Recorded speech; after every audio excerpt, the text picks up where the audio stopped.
My version of binignet or bilo-bilo na walang saging. Dahil mahirap maghanap ng saging dito na Saba. So please follow my Facebook and my YouTube channel. So let's start cooking. So first of all, pinakuluan ko yung sago.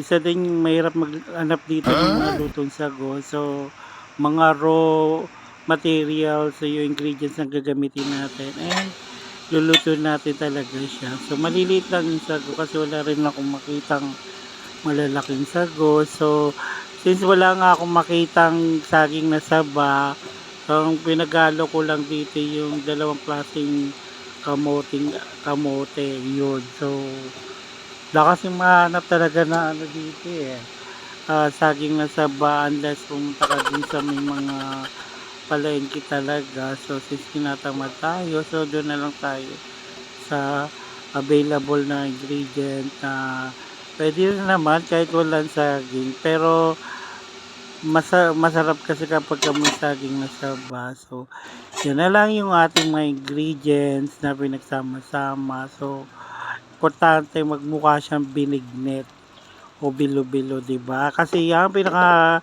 ingredients natin kasi nga bilo-bilo.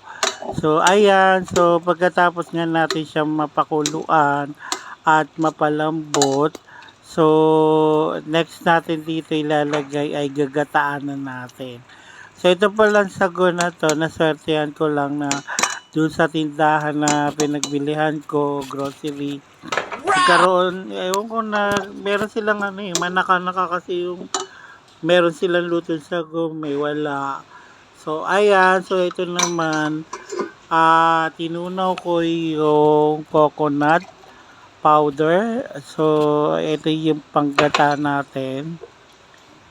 So wala rin ako mabili dito na niyog na fresh. Masarap sana kung fresh yung talagang sabaw niya. So hindi ko alam kung saan tayo pwede bumili. Dahil yung malalayo yung mga palengke dito. So ayan, pinagtitiyagaan natin kung ano yung available na ingredients. And then binuhusan ko siya ng sugar. So next naman natin yung bilo-bilo. So yung bilo-bilo ko, nilagyan ko lang ng kulay. So isang green, tsaka kulay red yung isa pero since hindi ko masyadong nagmukha siyang pink. So konti lang kasi. So ayan, pero nanaluto naman siya. Nagmukha siyang kulay red na.